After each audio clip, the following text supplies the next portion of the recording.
নমস্কার, দেখছেন কলকাতা টিভি। আমি সুচন্দ্রিমা। শুরু করছি বাংলা বলছে।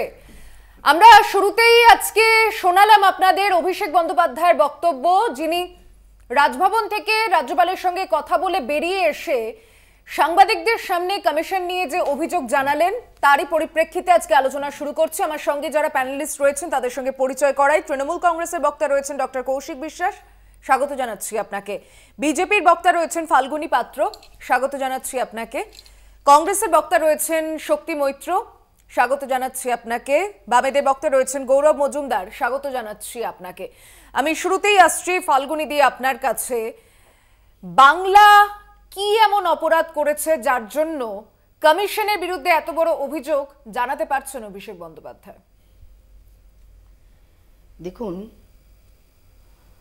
বাংলার যদি সত্যিই কমিশন কোনো জায়গায় দিচ্ছে, এখানে দিচ্ছে না, তার জন্য কিন্তু কোর্ট খোলা আছে। উনি চাইলে কোর্টে যেতে পারেন যদি উনি সত্যিকারের দিতে চান তো। কারণ রক্ষা কবচের জন্য তিনি বারবার সুপ্রিম কোর্টে যান, মানুষের জন্য কেন যাবেন না? নিশ্চয়ই যাওয়া উচিত যদি সত্যিই দ্বিচারিতা হয়ে থাকে। সেই জন্য প্রেস কনফারেন্স নয়, আমার মনে হয় কোর্টে যাওয়াটাই সঠিক ন্যায় বিচার দেবে মানুষকে, এবং মানুষও বুঝবে যে সত্যিকারের তৃণমূল মানুষের জন্য লড়ছে। দ্বিতীয়ত বলছেন টাকা নেই, পয়সা নেই, ঘর নেই, ঘূর্ণিঝড়ে যাদের ঘর ভেঙে গেছে তাদের টাকা দিতে দিচ্ছে না। আমার প্রশ্ন হচ্ছে, এতদিন ধরে তারা সরকারে রয়েছে, কেন মানুষের এই হাল যে একটা ঘূর্ণিঝড়ে সমস্ত ঘর ভেঙে যাচ্ছে? কিভাবে রেখেছেন মানুষদের? যাদের টাকা নেই, পয়সা নেই, ঘর নেই, একটা ঘূর্ণিঝড়ে তারা বেসামাল কেন? কিভাবে রেখেছেন? আজকে মনে হচ্ছে যে ভোটের আগে কেন দিচ্ছে না, আজকে কমিশন দ্বিচারিতা করছে। এতদিন কেন তারা দিতে পারেননি? কেন এদের পাকা ঘর হয়নি? উনারা তো 11 সাল থেকে রয়েছে, সিপিএম ন্যায় দেয়নি। উনারা এত উন্নয়ন করেছে, কেন এই গরিব মানুষকে দেয়নি যারা পাবার যোগ্য ছিল? কারণ তাদের ঘর বাড়ি কিচ্ছু নেই, টাকা নেই, গরিব মানুষ। এটা এক নাম্বার। উনি বললেন বালুরঘাটকে বেলুরঘাট বলেছে। ঠিক আছে, উনি ভুল বলেছেন। স্বরাষ্ট্রমন্ত্রী আমাদের সভাপতি, তার হয়তো বলে দেওয়া উচিত ছিল। কিন্তু আমি একটা কথা বলতে চাই, মুখ্যমন্ত্রী তিনি গুরুচাঁদকে গরুচাঁদ বলেন কি করে বলেন? তিনি তো বাংলার মেয়ে, বাংলার মুখ্যমন্ত্রী, তিনি কি করে হরিচাঁদ গুরুচাঁদকে গরুচাঁদ বলতে পারবেন? কি করে উনি রাকেশ শর্মাকে রাকেশ রোশন বলেন? তাহলে সেটা কোন ধরনের দ্বিচারিতা? সেটা কোন ভুল? উনি বারবার করে বলছেন যে সুকান্ত মজুমদার বলে দিতে পারতেন, উনারা কেন বলে দেননি? বা পরের দিন কেন বলেননি যে গুরুচাঁদকে আমার গরুচাঁদ বলা ভুল হয়েছিল? উত্তর নেব, বলেননি। এক মিনিট, এটা শুধু জমির ব্যাপারটা নিয়েছিল, এটা হচ্ছে বাড়ির বিষয়টা নিয়ে। আপনি অন্য প্রসঙ্গটাতেও চলে আসছেন। না, আমি তো পুরোটাই শুনলাম। উনি কি প্রেস কনফারেন্স করেছেন? সবাই শুনেছে, এক এক করে বলতে লাগলেন।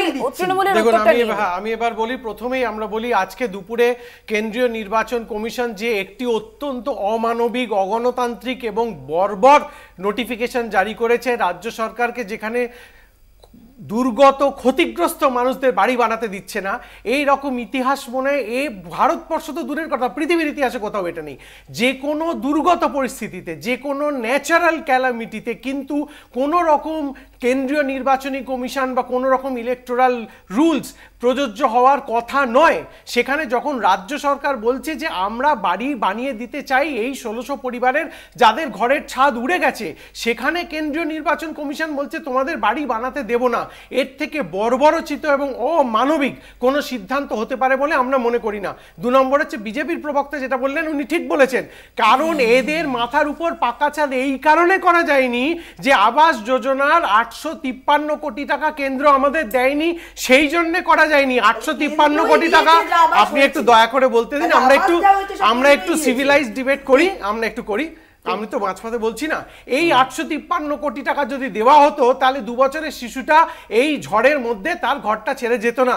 আর একটা ছোট্ট আপনাদের উদাহরণ দিচ্ছি, এটা আপনারা হয়তো অনেকেই মিস করে গেছেন। 2-3 দিন আগে রাজ্য স্বাস্থ্য দপ্তর থেকে, আমাদের রাজ্য স্বাস্থ্য দপ্তর থেকে একটি নির্দেশিকা জারি করা হয়েছে। সেই নির্দেশিকাতে বলা হয়েছে কেন্দ্রীয় বাহিনী সহ যে সমস্ত আধিকারিক নির্বাচনের কাজে পশ্চিমবঙ্গে আসছেন, যেমন ধরুন ইভিএম ইঞ্জিনিয়ার বা ইভিএম এর যারা মেনটেন করবেন, তাদের প্রত্যেককে রাজ্য সরকারের তরফ থেকে তাদের স্বাস্থ্য খাতে যদি কোনো খরচা হয়, এমনকি প্রাইভেট হসপিটালেও, সেটাও রাজ্য সরকার বহন করবে। একদিকে রাজ্য সরকারের মানবিক মুখটা দেখুন, আর আরেকদিকে বিজেপির অঙ্গুলি হেলানে চলা এই বর্বরচিত কেন্দ্রীয় নির্বাচন কমিশনের ব্যবহারটা দেখুন। বাকি দুই বক্তার কাছে আসবো, তবে একটা ছোট্ট বিরতি নিয়ে ফিরছি এক্ষুনি বাংলা বলছেতে, সঙ্গে থাকবেন। ফিরে এলাম বিরতির পর। দেখছেন বাংলা বলছে। আমরা শুরুতেই কমিশন নিয়ে অভিষেক বন্দ্যোপাধ্যায় যে অভিযোগগুলো সামনে আনলেন, রাজভবনের সামনে তিনি সাংবাদিক বৈঠক করেছেন, সেই প্রসঙ্গে আলোচনার শুরুতেই দুই বক্তার বক্তব্য শুনেছি। আমি কংগ্রেসের বক্তার কাছে আসছি। শক্তিদা, যে রাজ্য সরকার এই টাকা দিতে চাইছে সাধারণ মানুষ যারা ভুক্তভোগী ক্ষতিগ্রস্ত তাদের বাড়িটা হয়ে যাক, কিন্তু নির্বাচন কমিশন সেখানে বাধা দিচ্ছে। দেখুন, ভারতীয় জনতা পার্টি এবং তৃণমূল কংগ্রেস, দে are made for each another. নিজের গায়ে যখন পড়ে না তখন মনে হয় নির্বাচন কমিশন আগে নির্বাচন কমিশনটা গঠন করা হতো কিভাবে, আর আজকে প্রধানমন্ত্রী নরেন্দ্র মোদী কিভাবে নির্বাচন কমিশন করেছেন। অভিষেক বাবু রাজ্যপালের কাছে গেছেন, রাজ্যপাল কথা বলতে চেয়েছে, নির্বাচন কমিশন ও তার সঙ্গে কথা বলেনি, কারণটা উনি জানেন না। এবং উপরাষ্ট্রপতি ধানখড় আজকেও অপমান করেছেন মমতা দেবীকে।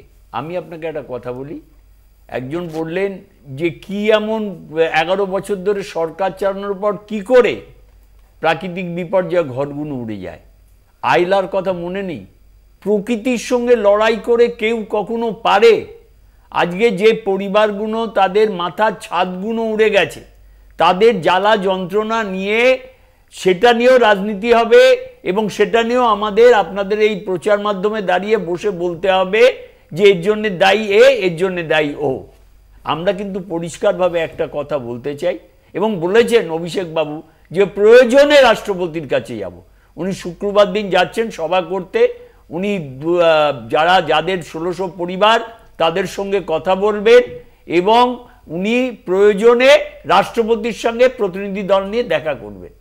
ফেডারেল সেট আপ অফ স্ট্রাকচারে, সংসদীয় গণতন্ত্রে যখন ধর্মের নামে, যখন মানে সম্প্রদায় বিভাজনের নামে, সংবিধানকে ধ্বংস করার নামে কোনো রাষ্ট্রনায়ক বা নায়িকা যখন ক্ষমতায় বসে, এটা ভুলে যায় যে জনগণের রায়েই তারা নির্বাচিত, এটা ভুলে যায়। আজকে অভিষেক বাবুকে বলতে হচ্ছে সিপিএম, কংগ্রেস, তৃণমূল, বিজেপির সব সম্প্রদায়ের মানুষই হয়তো ওখানকার ভোটার। সুকান্ত মজুমদার কি বলে দেননি, রেকটিফাই করে দেননি। এবং পরবর্তীকালে গুরুচাঁদ ঠাকুরকে গরুচাঁদ, এইগুলো আলোচনার বিষয়বস্তু হতে পারে না। আসল সমস্যার থেকে অন্য দিকে দৃষ্টি সরে নিয়ে যাওয়ার জন্যে মানুষের প্রয়োজন। আজকে কোন জায়গায় দাঁড়িয়ে কর্মের অবস্থা কি, আজকে মানুষের দৈনন্দিন জীবনের অবস্থা কি, নিত্য প্রয়োজনীয় দ্রব্যের দামের অবস্থা কি, আজকে জিএসটি কিভাবে প্রবর্তন হচ্ছে এক একটা রাজ্যে। আজকে আমি একটা কথা পরিষ্কারভাবে বলি যে এই বিপর্যয়ে কোনো দল না দেখে, কোনো রং না দেখে, কোনো পতাকা না দেখে নির্বাচন কমিশনকে যদি প্রয়োজন হয় সংবিধানকে মেনে, আমি আপনাদেরকে বলছি দুর্গতদের মাথার ছাদ করে দেওয়ার সম্মতি দেওয়া প্রয়োজন। পার্টলি 5000, পার্টলি 20000, এও মমতা বন্দ্যোপাধ্যায়ের মতো চোলাই মদ খেলে এতজন বা ক্ষতিগ্রস্ত হলে এতজন, এ তো মানে এই বিকামস এ ট্র্যাডিশন হয়ে যাচ্ছে রাজ্য সরকার এবং গৌরবের কাছে আসছে এর উত্তরে। সেটা হচ্ছে যে অভিষেক বাবু প্রেস কনফারেন্সের সময় বলেছেন একটা কথা সিপিএম সম্বন্ধে, কি এলোমেলো করে দেমা লুটে পুটে খাই। অভিষেক বাবু মনে হয় বাড়িতে আয়না টায়না নেই, এলোমেলো করে দেমা লুটে পুটে খাই ওনার পার্টিতে করেছেন। অনুব্রত, জাহাঙ্গীর, শাহজাহান, শওকত, কুনাল, কত নাম বলবো, একের পর এক, জ্যোতিপ্রিয় মল্লিক, পার্থবাবু, মানিকবাবু, কারা এলোমেলো করেছে আর লুটে পুটে খেয়েছে বাংলার মানুষ দেখছে না। আর উনি নিজে লিপস অ্যান্ড বাউন্স কোম্পানি। সুতরাং এলোমেলো করে দেবা লুটে পুটে খায়, এটা তৃণমূল উনি বলছেন, বলার ভাগ বলছেন, উনি ভালো মতন জানেন কে কারা লুটে পুটে খেয়েছে। দ্বিতীয় কথা হচ্ছে উনি নির্বাচন কমিশন সম্বন্ধে বলেছেন। গত পঞ্চায়েত নির্বাচন, রাজ্যের নির্বাচন কমিশনার যিনি রাজীব সিনহা, তার ভূমিকার কথা উনি বলুন একবার। পঞ্চায়েত নির্বাচনে এতগুলো মানুষ মারা গেলেন, হসপিটালের মধ্যে তৃণমূলের নেতা পিস্তল হাতে নিয়ে থ্রেট করছেন পুলিশের সামনে, পুলিশ বলছে চলে যেতে। নির্বাচন কমিশনের ভূমিকা আমরা পশ্চিমবাংলায় দেখিনি। উনি নির্বাচন কমিশনের কথা বলছেন। উনি রাজ্যপালের কাছে গেছেন, কেন? রাজ্যপালের কাছে কি প্রয়োজন? সেটিং করতে গেছেন? রাজ্যপাল মধ্যস্থতাকারী, রাজ্যপাল বলে দেবে নির্বাচন কমিশনকে যে তুমি এসব করো না। আসলে উনি গেছেন ওখানে সমঝোতা করতে। উনি যদি সত্যি চাইতেন বাংলার মানুষের উন্নতি, তাহলে উনি সরাসরি কোর্টে যেতেন, কোর্টকে গিয়ে বলতেন যে নির্বাচন কমিশন আমাদের কাজ করতে দিচ্ছে না, সরকারকে কাজ করতে দিচ্ছে না, গরিব মানুষগুলোর মাথার ছাদ করতে দিচ্ছে না। নির্বাচন কমিশনে গিয়ে এই রাজ্যপালের কাছে গিয়ে কি বলবেন? রাজ্যপাল কি করবে? কোনো ক্ষমতা আছে? বিজেপি আর Trinamool made for each other, আর বামেদের সঙ্গে বিজেপির বক্তব্য মিলে যাচ্ছে না, কখনো মেলেনি। জায়গাতে আপনি আমার বক্তব্য শেষ করতে দিলেন না। হ্যাঁ বলুন না। হ্যাঁ বলছি, বামেদের সঙ্গে বিজেপির বক্তব্য কোথায় মিলছে? আবাসের কেলেঙ্কারির কথা বলা হয়েছিল, তৃণমূলের এমএলএ থেকে শুরু করে ব্লক স্তরের নেতারা এখনো পর্যন্ত হ্যাঁ কি না ভোটের মুখে এই যে টাকাটা আটকে থাকা বা সাধারণ মানুষ যারা এই যে ভুক্তভোগী যারা বাড়ি বানাতে পারছে না, এটা নিয়ে কমিশনের বিরুদ্ধে অভিযোগ জানানো, এটা ঠিক কি বেঠিক? আপনি বলুন তো, অভিষেক বন্দ্যোপাধ্যায় রাজ্য সরকারের কোন দপ্তরের মন্ত্রী? অভিষেক বন্দ্যোপাধ্যায় রাজ্য প্রশাসনের কোন স্তরে আছেন? অভিষেক বন্দ্যোপাধ্যায় তিনি তৃণমূল কংগ্রেসের নেতা হিসেবে রাজ্য সরকার বা কেন্দ্রীয় সরকার বা নির্বাচনের কমিশনের কাছে বলতে পারেন। মুখ্যমন্ত্রী বলছেন না কেন? রাজ্যের স্বরাষ্ট্র সচিব থেকে শুরু করে যারা সচিব পর্যায়ে আছেন তারা বলছেন না কেন? তারা এই কথাগুলো কেন আনছেন না মানুষের কাছে বা আপনাদের কাছে বলছেন না যে কেন্দ্রীয় সরকার টাকা দিচ্ছে না বা কেন্দ্রীয় বা নির্বাচন কমিশন আমাদের অসহযোগিতা করছে? উত্তর পেলাম না। কি উত্তর পেলেন না? ঠিক না বেঠিক সেটা আপনি বলছেন। আমি তো বলছি যে তৃণমূল কংগ্রেসের নেতা অভিষেক বন্দ্যোপাধ্যায়, রাজ্য সরকারের কে অভিষেক বন্দ্যোপাধ্যায় সেটা বলুক আগে। বেশ, উত্তর কি করে? উত্তর তো এটাই। আমরা তো বলছি গরিব মানুষগুলো ছাদ করে দিতে হবে। গরিব মানুষগুলো যেভাবে ফাঁকা জমির ওপরে, এই যে তৃণমূল কংগ্রেস এত বড় বড় কথা করে, এত উন্নয়ন হয়েছে, এত নাকি হয়েছে। আজকে আপনি বলুন, আজকে কোর্ট যে রায় দিয়েছে সন্দেশখালীতে আলো লাগাতে হবে, সন্দেশখালীতে তো আলো ছিল না, কোর্টের নির্দেশে আলো লাগাতে হবে। তার মানে উন্নয়নটা কোথায় হয়েছে? শেখ জাহাঙ্গীর থেকে শুরু করে শেখ শাহজাহানরা উন্নয়ন গিলে ফেলেছেন, পয়সা খেয়ে ফেলেছেন। আচ্ছা, আর অভিষেক বন্দ্যোপাধ্যায় এখানে দাঁড়িয়ে এলোমেলো করে দেওয়া লুটে পুটে খাইয়ের কথা বলবেন? ওনার পাশে যিনি দাঁড়িয়ে রয়েছেন তিনি লুটে পুটে খেয়েছেন। তিনিই তো বলেছেন যে সারদার মূল ভুক্ত সুবিধাভোগীর নাম, ওনাকে জিজ্ঞেস করুন পাশে যিনি দাঁড়িয়ে রয়েছেন। বেশ, মানে ওটা কি পয়েন্ট ছিল বোঝা গেল। আমি ফাল্গুনীদির কাছে আসছি। আজকে আমরা বাংলা বলছেতে যে বিষয়ে রেখেছিলাম সেই বিষয়টাই এবার আসার পালা। আমি আপনার কাছে আসার আগে একটি প্রতিবেদনে যাব, কারণ অভিষেক বন্দ্যোপাধ্যায় রাজ্যপালের সঙ্গে দেখা করে বেরিয়ে এসে যে বক্তব্যগুলো সামনে রেখেছেন সেটা নিয়ে আমরা আলোচনার প্রথম ভাগে কথা বললাম, কিন্তু এই যে ভোটের মুখে আজকে একটা জোড়া ধাক্কা শাসক শিবির খেয়েছে সেদিকটা একটু আলোচনার দিকটায় আনতে হবে। কারণ সন্দেশখালীর ঘটনায় আদালতের নজরদারিতে সিবিআই তদন্তের নির্দেশ এসেছে। একই সঙ্গে ভূপতিনগর মামলায় এনআইএ কে রক্ষা কবচ দিয়েছে হাইকোর্ট। আদালতের নির্দেশে বঙ্গ রাজনীতিতে এই নিয়ে তুমুল চর্চা, কিভাবে দেখে নিন। প্রথম দফা ভোটের ঠিক মুখে আদালতের জোড়া নির্দেশে অস্বস্তিতে শাসক দল তৃণমূল কংগ্রেস। কি কি নির্দেশ? সন্দেশখালীর ঘটনায় আদালতের নজরদারিতে সিবিআই তদন্তের নির্দেশ। একই সঙ্গে ভূপতিনগর মামলায় এনআইএ কে রক্ষা কবচ। কোন জায়গা থেকে যদি ঘন ঘন সিবিআই হয় তাহলে যেন মনে হয় আর একজন অভিজিৎ গঙ্গোপাধ্যায় অপেক্ষা করে আছেন যে এর পরের কোনো নির্বাচনে বিজেপির প্রার্থী হিসেবে তাকে বা তাদের কাউকে দেখা যাবে। অর্থাৎ অভিজিৎ গঙ্গোপাধ্যায় চোখে আঙুল দিয়ে দেখিয়ে দিয়ে গেছেন আদালতে বিচারপতিদের মধ্যে রাজনৈতিক উদ্দেশ্য প্রণোদিত সরকার বিরোধী মনোভাব কাজ করছে। সন্দেশখালীতে অভিযানে গিয়ে 5ই জানুয়ারি আক্রান্ত হয় ইডি। আদালতের নির্দেশে মামলার তদন্ত করছে সিবিআই। এবার সন্দেশখালীর জমি দখল, ভেড়ি দখল, মহিলাদের উপর নির্যাতনের ঘটনাতেও সিবিআই তদন্তের নির্দেশ দিল হাইকোর্ট। এই নির্দেশের পর কি বলছেন বিরোধীরা?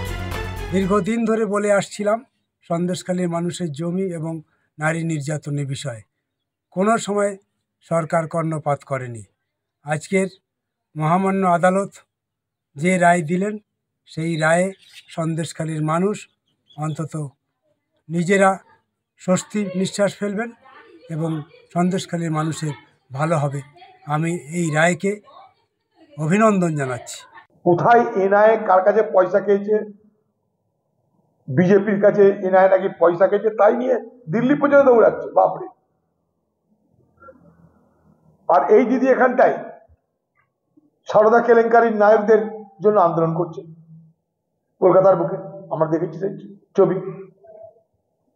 তাই ভণ্ডামির এই রাজত্বে ভণ্ডামি দেখতে দেখতে আমরা অভ্যস্ত। নির্বাচনের আগে আরো ভণ্ডামি আমাদের দেখতে হবে। ভণ্ডামি শ্রী বাংলার মুখ্যমন্ত্রী মমতা ব্যানার্জি, তার ভণ্ডামি দেখার জন্য বাংলার মানুষ আপনারা প্রস্তুত হন, নতুন নতুন ভণ্ডামি দেখতে পাবেন। ভোট আবহে বাংলার রাজনীতিতে শিরোনামে ভূপতিনগর মামলা, এনআইএর তল্লাশিতে চক্রান্তের অভিযোগ এনেছে তৃণমূল, কমিশন ও রাজ্যপালকে নালিশও জানিয়েছে তৃণমূল। হাই কোয়ালিটি সিসিটিভি ফুটেজ জমা দেবো। 52 মিনিট হাতে প্যাকেট নিয়ে ঢুকেছে আর খালি হাতে বেরিয়েছে, এই তথ্যগুলো আমাদের হাতে রয়েছে। যারা ভাবছে এনআইএ কে ব্যবহার করব ভোটের সময়, ইডি কে ব্যবহার করব, মাঠ ফাঁকা করে দেবো। ভোট কি এনআইএ দেবে না ইডি দেবে? এই মামলাতেও এনআইএ-কে রক্ষা কবচ দিয়েছে হাইকোর্ট। আদালতের নির্দেশ, এনআইএর কোনো আধিকারিককে গ্রেফতার করা যাবে না, এমনকি কাউকে জিজ্ঞাসাবাদ করতে গেলেও 72 ঘন্টা আগে নোটিশ দিতে হবে। দুপক্ষের তুমুল রাজনৈতিক চাপানুতোরের মধ্যেই ফের রাজ্যপালের দরবারে তৃণমূল সেনাপতি অভিষেক বন্দ্যোপাধ্যায়। কলকাতা টিভি। আমি এই বিষয় নিয়ে আলোচনায় আসার আগে একটা ছোট্ট বিরতি নিচ্ছি, ফিরছি এক্ষুনি, সঙ্গে থাকবেন। ফিরে এলাম বিরতির পর, দেখছেন বাংলা বলছে, আমি সুচন্দ্রিমা রয়েছে আপনার সঙ্গে। আমি ফাল্গুনীদির কাছে বিরতির আগে যাব বলেছিলাম। আদালতে জোড়া অস্বস্তি খেয়েছে রাজ্য সরকার, কিন্তু কুণাল ঘোষ বলছেন যে অভিজিৎ গঙ্গোপাধ্যায় কি পথ নির্দেশকের মতো পথ দেখিয়ে গিয়েছে, বিজেপির কি এটা গায়ে লাগার উচিত না? দেখুন, কুণাল ঘোষ কি বললেন তাতে কোনো যায় আসে না, আমার গায়ে কেন, মানুষের গায়েও লাগে না। কারণ তিনি আগে বের করুক, আগে বলুক যে সারদার সব থেকে বড় বেনিফিশিয়ারি মমতা ব্যানার্জি, সেটার জবাব তো আগে ওনাকে দিতে হবে। তার জন্য তো তাকে কেউ সাসপেন্ড করেনি। যাই হোক, সে কথায় আসছি না। যেটা কথা হচ্ছে, ভূপতিনগরের যে বিস্ফোরণ 2022 সালে ঘটেছিল, তার 6 মাস বাদে কোর্ট তদন্ত দেয়, কোর্টের নির্দেশে তদন্ত হয়, এনআইএ তদন্ত হয়। এই 6 মাস আগে যতক্ষণ পুলিশের হাতে ছিল, এই ভূপতিনগরে যারা মারা গেছিল তারা সবাই তৃণমূলের বাড়ি, তৃণমূলের বুথ কর্মী, তৃণমূলের কর্মী, তারা মারা গেছিল। 5 জন মারা গেছিল। তাদের কেন মমতা ব্যানার্জি পুলিশ মন্ত্রী হওয়া সত্ত্বেও তাদের কেন তিনি দোষীদের ধরতে পারলেন না? কেন তাদেরকে সঠিক দিশা দেখাতে পারলেন না? এটা প্রথম প্রশ্ন। দ্বিতীয়ত হচ্ছে, কোর্টের নির্দেশে যখন এনআইএ তদন্ত হচ্ছে, তখন এনআইএ যখন সেখানে তদন্ত করতে গেছে, সেখানে তার বিরুদ্ধে 325, 354, 354(54)(b), 427, 448, 34 অর্থাৎ ধারায় মামলা দেওয়া হয়। কিন্তু যে তৃণমূলরা ওখানে মারা গেছে, যে কর্মীরা বোম বাঁধতে গিয়ে মারা গেছে, ওখানে কোন নাশকতা লুকিয়েছিল? দিদিমণি বলছে ওটা চকলেট বোম পেটেছে। চকলেট বোমের 5 জনের মৃত্যু হয়েছে। বাড়ির ছাদ উড়ে গিয়ে 1 কিলোমিটার দূরে পড়েছে। তার সমস্ত শরীর ভিন্ন ভিন্ন টুকরো টুকরো হয়ে বিভিন্ন দিকে ছড়িয়ে পড়েছে। তার এক জায়গায় শরীর করতে পারেনি, সেটাকেও সেখানে বাধা দেওয়া হয়েছে। এরম পরিস্থিতিতে দিদিমণি বলছে ওটা চকলেট বোম। তিনি তো পুলিশ মন্ত্রী ছিলেন। যখন 6 মাস তদন্ত হয়নি, যখন কোর্টের নির্দেশে এনআইএ আসেনি, কেন তিনি সেটার বিচার দিতে পারলেন না? কেন তিনি সঠিক তদন্ত করতে পারলেন না? 1 নাম্বার। 2 নম্বর হচ্ছে, খাগড়াগড়ে যখন এরকম বিস্ফোরণ হয়েছিল, ওখানে বলা হয়েছিল গ্যাস বিস্ফোরণ করেছে। যখন বকটুইতে তৃণমূল কর্মীরাই মারা গেছিল, তাদেরই লোকেরা পুড়িয়ে মেরেছিল, বলেছিল শর্ট সার্কিট হয়ে, টিভির শর্ট সার্কিট হয়ে সেখানে মারা গেছে। ভাবুন, প্রত্যেকটা ইনভেস্টিগেশনের আগেই তদন্তকে ঘুরিয়ে দেওয়ার চেষ্টা অন্যদিকে, কারণ তারা জানে এখানে দোষী কারা। আর উল্টো করে শাস্তির নিদান দেওয়া, দোষীদের উল্টো করে শাস্তির নিদান দেওয়া, এটা কি ধরনের ভাষা সংস্কৃতি? ডক্টর বিশ্বাস, দেখুন, আমি প্রথমেই বলি, আপনারা একটু ঘটনাক্রমটা বুঝে নিন। 2023 সালের জুন মাসে হাইকোর্ট এনআইএ কে তদন্তের নির্দেশ দিয়েছিল ভূপতিনগরে। ফলে জুন মাস থেকে এপ্রিল মাস পর্যন্ত তাদের লাগলো সেফ সমন ধরাতে। একটা প্রশ্নের জবাব আজ পর্যন্ত এনআইএ দিচ্ছে না কেন? ধনীরাম সিং এর সঙ্গে কি জিতেন্দ্র তিওয়ারি দেখা করেছিল 2024-এর 26শে মার্চ? 2024-এর 26শে মার্চ ষড়যন্ত্র রচনা করা হলো, তারপর কয়েকদিন পর সেটা গিয়ে এনআইএ এক্সিকিউট করতে গেল। একটা প্রশ্নের জবাব দিন, এনআইএর এসপির কাছে জিতেন্দ্র তিওয়ারি দেখা করতে গেছিল, হ্যাঁ কি না? সেই প্রশ্নের জবাব না এনআইএ দিচ্ছে, না বিজেপির কেউ স্পষ্ট করে দিচ্ছে। আমরা এটা পরিষ্কার ভাষায় বলতে চাই, কোর্ট যে নিরীক্ষণ আজকে দিয়েছেন, let us come to the point, সেই ব্যাপারে কোর্টের নির্দেশ তো সবাইকে মানতে হবে, আমরাও কোর্টের নির্দেশ মানছি, কিন্তু ওই বিখ্যাত উক্তিটা মনে করে দেখবেন, they approached me, I approach them, মানে ওই প্রচারপতি গাঙ্গুলি যেটা বলেছিলেন। তারপর থেকে যেটা একটু আগে আপনারা দেখালেন, কুণালদা যেটা বললো, কোনো একজন বিচারপতির কাছ থেকে যদি বারবার একই রকমের নির্দেশ আসে, তাহলে আমাদের সন্দেহটা ঘনীভূত হতে বাধ্য হয়। এটা পয়েন্ট নাম্বার 1। পয়েন্ট নাম্বার 2টা হচ্ছে সিবিআই ইডির কনভিকশন রেট। আপনারা জানেন না যে সিবিআই ইডি অন্যান্য বিচারের ক্ষেত্রে কতখানি সফল হয়েছিল? এবং পয়েন্ট নাম্বার, দাঁড়ান একটু বলতে দিন, এটা বলতে দিন। 3 নম্বর কথাটা হচ্ছে যে আপনারা স্বাধীন ভারতবর্ষের নির্বাচনের ইতিহাসের রেকর্ড খুঁজে দেখুন। আমি অন রেকর্ড তৃণমূল মুখপাত্র হিসেবে বলছি, কখনো কেন্দ্রীয় নির্বাচন ঘোষণা হয়ে যাওয়ার পর এনআইএ, সিবিআই, ইডির রেড কোনো রাজনৈতিক নেতা নেত্রীর বাড়িতে স্বাধীন ভারতবর্ষের ইতিহাসে হয়নি। এটা বিজেপি কেন করছে? বিজেপি ভয় পেয়ে গেছে, বিজেপি ভীত সন্ত্রস্ত, বিজেপি জানে যে তারা পশ্চিমবঙ্গের মাটিতে হারতে চলেছে। তাই জন্যে আর একটা ছোট্ট কথা বলে নিই, এটা না বললেই নয়। একটু আগে সিপিএম এর প্রবক্তা যেটা বলছিল, স্কুল লাইফে আমরা একটা কথা শুনতাম, আমি নিশ্চয়ই শক্তিদারও সেই কথাটা মনে থাকবে, জ্যোতি বসুর দুটো সৃষ্টি, নন্দন আর চন্দন। 500 টাকা মাইনে পাওয়া চন্দন কিভাবে কোটি কোটিপতি হয়েছিল সেটা সকলের জানা, বেঙ্গল ল্যাম্প কেলেঙ্কারি সকলের জানা, মেদিনীপুরের একজন হারমাদের প্রাসাদোপম বাড়ি থেকে আরামবাগের একজন হারমাদের প্রাসাদোপম বাড়ি সবারই জানা। কিন্তু যেহেতু সিপিএমকে জনগণই অপ্রাসঙ্গিক করে দিয়েছে, সেই জন্য তাদের কথার আমরা উত্তর দিচ্ছি না। আর স্বরাষ্ট্রমন্ত্রী আজকে যে ভাষায় বলেছেন যে উল্টা লাটকা দেনা সম্ভবত, এই ভাষার আমরা তীব্র ধিক্কার জানাচ্ছি। দেখুন, আমি ব্যক্তিকে পছন্দ করতে পারি বা না পারি, কিন্তু সেই পদটাকে তো অবশ্যই রেসপেক্ট করতে হবে। স্বরাষ্ট্রমন্ত্রীজির কাছ থেকে এই ধরনের বক্তব্য একেবারেই প্রত্যাশিত ছিল না। একটা ছোট্ট বিরতিতে যেতে হচ্ছে, ফিরছি এক্ষুনি বাংলা বলছেতে, সঙ্গে থাকবেন। ফিরে এলাম বিরতির পর, দেখছেন বাংলা বলছে, আমি সুচন্দ্রিমা রয়েছে আপনার সঙ্গে। একদিকে আদালতে জোড়া অস্বস্তিতে রাজ্যের শাসক দল, অন্যদিকে এ রাজ্যে প্রচারে এসে দেশের স্বরাষ্ট্রমন্ত্রী অমিত শাহ সিএ প্রসঙ্গে কি বলছেন একবার শোনাবো।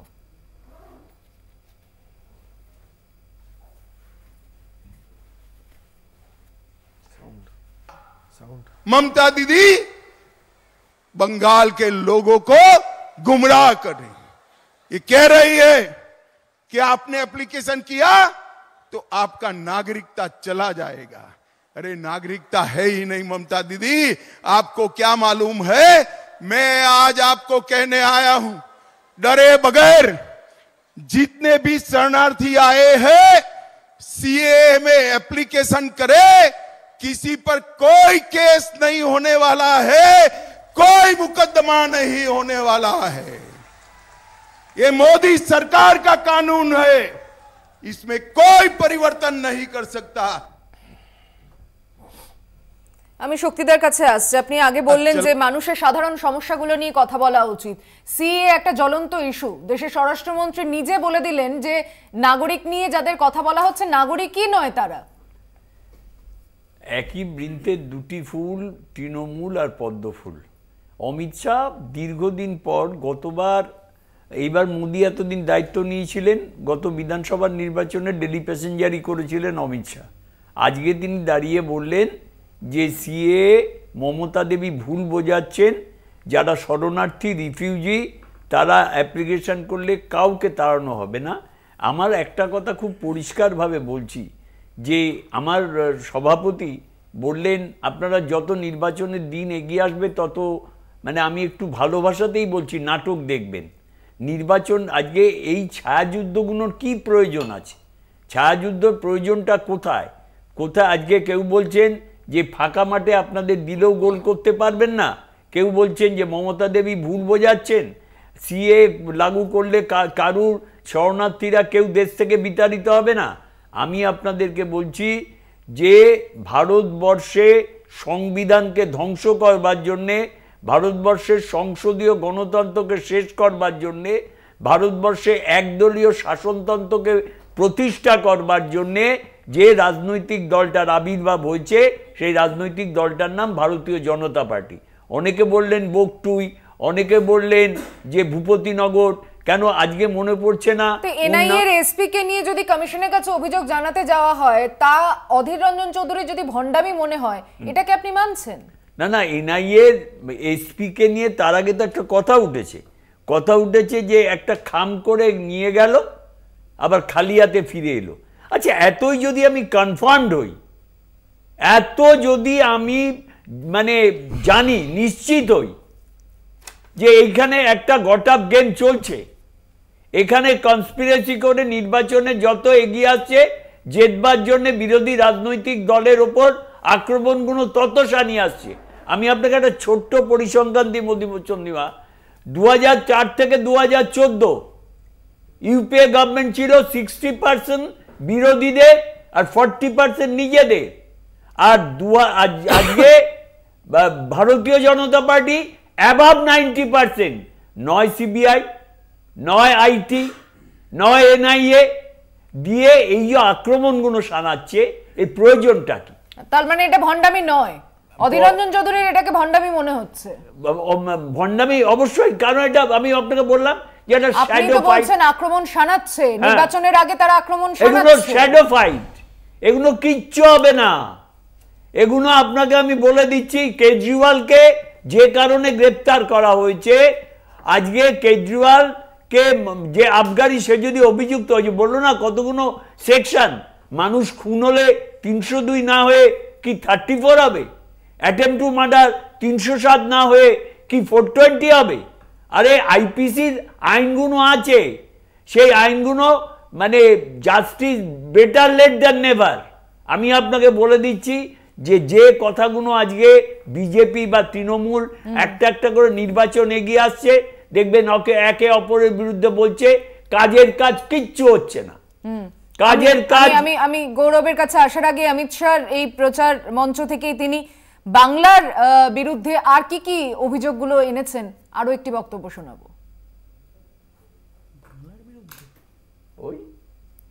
बात मैं आपको पूछना चाहता हूं, संदेश खाली जैसी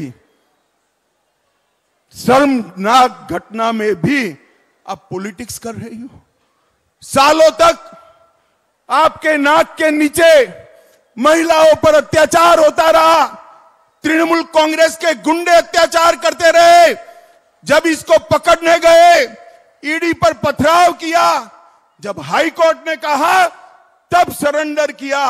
मैं आज ममता दीदी को पूछना चाहता हूं, कुछ तुष्टीकरण कर वोट लेने के लिए संदेश खाली के गुनहगारों को लिए आप बचा रही हो, मगर पूरे बंगाल की माताएं बहनें ये देख रही है, जान गई है कि आप संदेश खाली के गुनहगारों के साथ। बम ब्लास्ट हुआ था 22 में भूपति नगर में, 3 लोग मारे गए। मुझे बताओ भाई, बम ब्लास्ट करने वालों को मजबूती से जेल की सलाखों के पीछे डालना चाहिए या नहीं डालना चाहिए? जरा जोर से बताओ, डालना चाहिए या नहीं डालना चाहिए? इसकी जांच हाई कोर्ट ने एनआईए को दी और ममता दीदी एनआईए पर केस रजिस्टर कर बम ब्लास्ट करने वालों को बचाना चाहती है।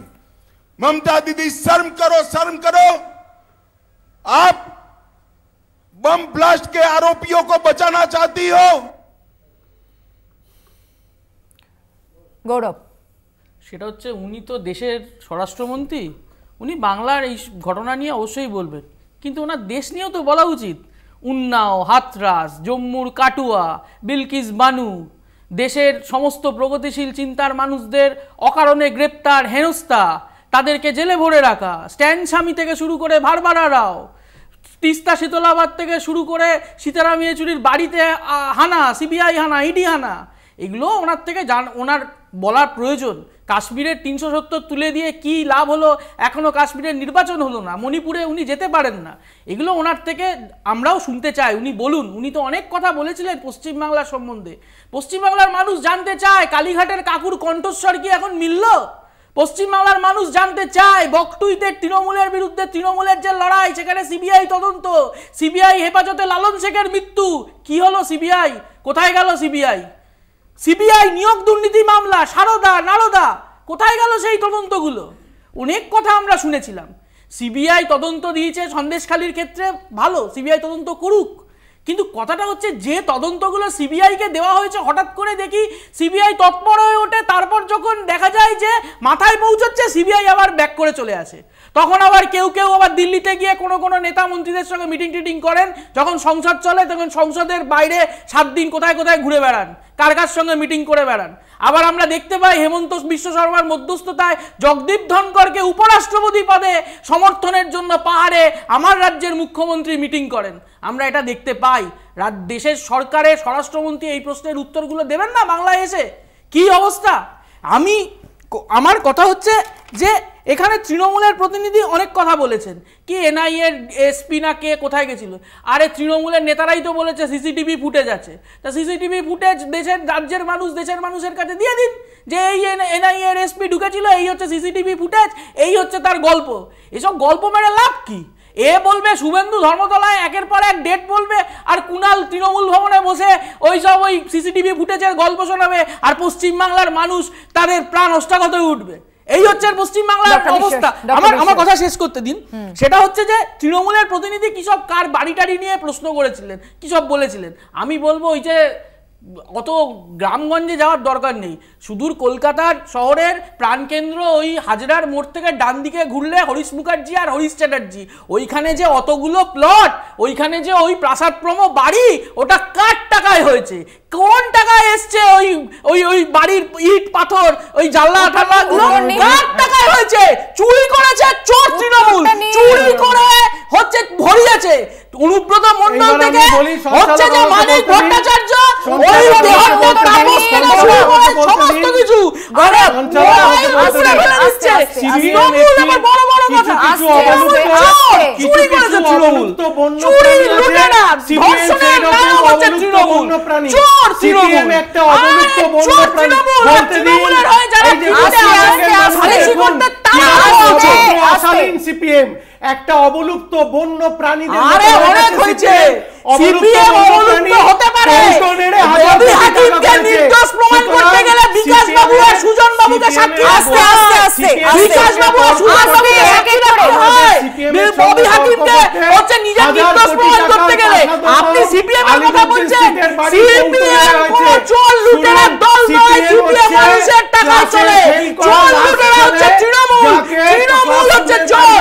ওই রাজারহাটে দাঁড়িয়ে মমতা বন্দ্যোপাধ্যায় বলেছিলেন এতগুলো ফাইল, সেই ফাইলের তদন্ত কোথায়? 31টা কমিশন করেছেন, কমিশনের রিপোর্ট কোথায়? কোথায় গেল কমিশনের রিপোর্ট? আমরা জানতে চাই। আস্তে আস্তে ভাগিদারি করে চুরির ভাগ ভাগিদারি করে বন্য প্রাণী সিপিএম অবলুপ্ত বন্য প্রাণী। ঠিক আছে, সিপিএম কি ভাঙি সেটা বুঝতেই পারছেন, বুঝতে পারছেন না? সিপিএম কি বুঝতে পারছেন না? রবি হাকিমকে নির্দোষ প্রমাণ করতে গেলে বিকাশ বাবুর নাম করতে হয়, নির্দোষ কিনা বিকাশ বাবুর কাছে যেতে হয়। আপনি কি আসলে আপনারা তৃণমূলের হয়ে তৃণমূলের চোরদের সালিসি করতে আমি ভাগিদারি করেছেন তৃণমূল থেকে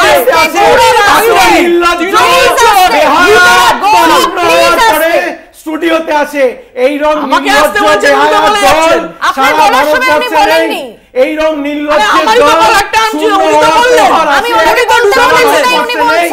কারণ এইটা সিপিএম এর স্ট্র্যাটেজি। আমরা এক এক করে বক্তব্য শুনবো। এইটা সিপিএম এর স্ট্র্যাটেজি, এতে রাগ করার কিছু নেই, কারণ যারা অলরেডি শূন্য হয়ে গেছে সেই নির্লজ্জের পার্টির এর বাইরে বলার কিছু নেই। হয়ে যাওয়ার পর বিকাশ বাবুর নাম করতে হয়, নির্দোষ প্রমাণ করার জন্য রবি হাকিমকে সুজনদার নাম বলতে হয়। এই তো এই তো আরে ভাই হারিয়ে গেল, এইভাবে চিৎকার করে না প্রসঙ্গটাই হারিয়ে গেল। মহাশূন্যে যাচ্ছেন, একটু লাজ লজ্জা লাগুন। আর লাজ লজ্জা আপনাদের থাকা উচিত, কাপড় টাপড় নিয়ে এসে মুখ ঢাকা উচিত।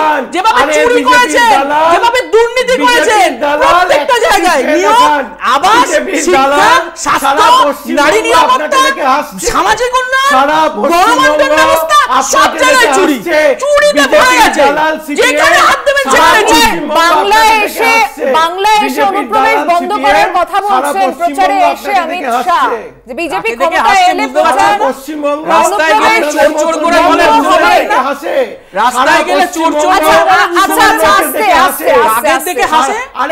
আমি একটা ছোট্ট বিরতিতে যাচ্ছি, বিরতির পর ফিরে এসে কথা বলবো এই প্রসঙ্গ নিয়ে। সঙ্গে থাকবেন বাংলা বলছেতে।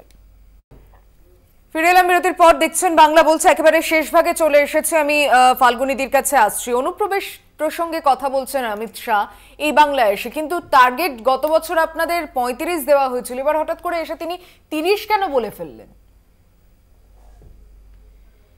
দেখুন, তিনি কি বলেছেন সেটা তার মত, বাংলার মানুষ রায় দেবে তার ভোট বাক্সে। দ্বিতীয় বলি, শরণার্থী যেটা বলা হচ্ছে, এই সিএ সত্যিকারেরই যেটা হয়েছে সেটা হচ্ছে নাগরিকত্ব দেওয়ার জন্য। যদি বলেন যে নাগরিকত্ব আছে, তাহলে আমি বলি পাসপোর্ট ভিসা করতে গেলে কেন আপনারা দলিল চাইছেন, কেন কোথায় জন্ম হয়েছে চাইছেন? তাহলে সিএটা প্রয়োজন আছে, এটা তো আপনাদের মানতে হবে। কেন এটা মমতা ব্যানার্জি তুলে দিতে পারেননি যে না, আপনার পাসপোর্ট ভিসা করতে গেলে আপনার ভোটার আই কার্ড আর আধার কার্ড হলেই চলবে? দ্বিতীয়ত, একটু আগে বলছিল, দেখুন শেখ শাহজাহান, বাবু মাস্টার, মজিদ মাস্টার, সিঙ্গুরের তাপসী মালিকের ঘটনা, কঙ্কালকাণ্ড, নন্দীগ্রাম, 21শে জুলাই, সমস্ত ঘটনা যে সিপিএম এর সময় ঘটে যাওয়া যে ঘটনাগুলোর, তার একটা দোষীরও শাস্তি কিন্তু মমতা ব্যানার্জি দেননি।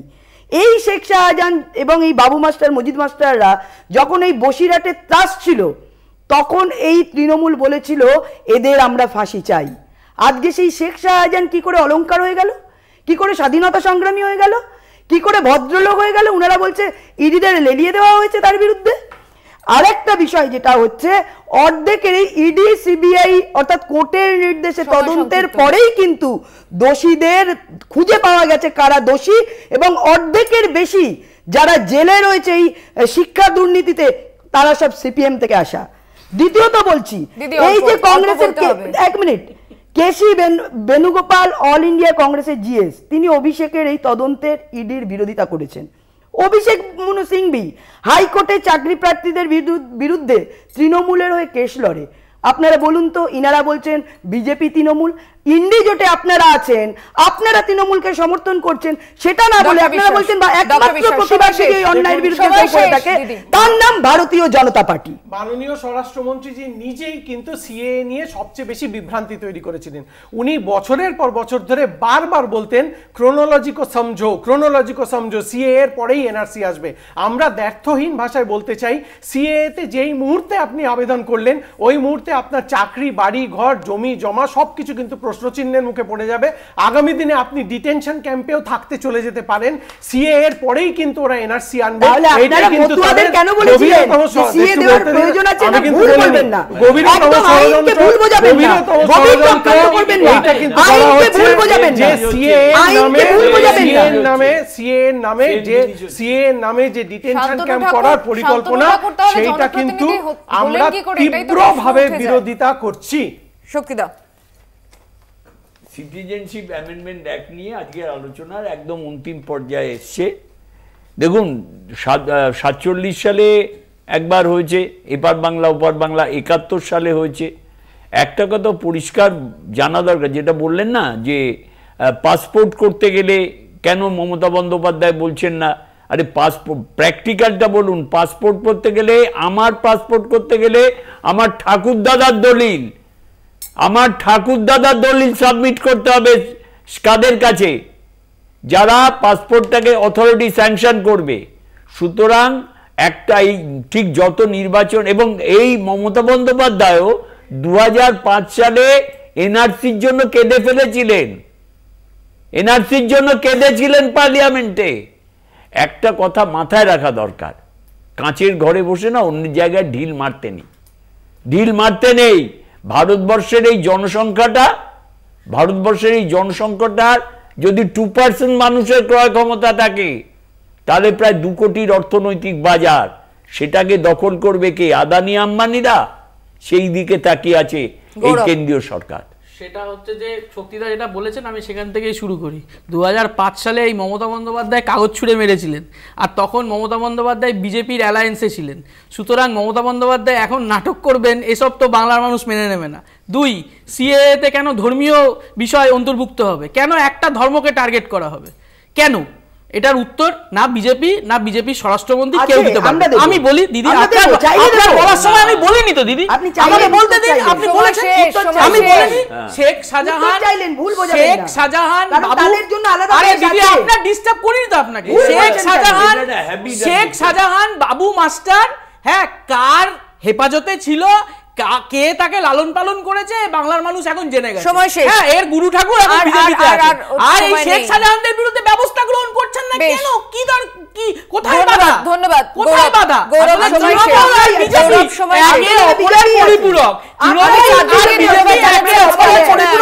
নিরাপদ সরকার 2013 সালে বিধানসভায় বলেছিলেন। অন্যান্য নানান খবরের জন্য দেখতে থাকুন কলকাতা টিভি রাত দিন 7 দিন।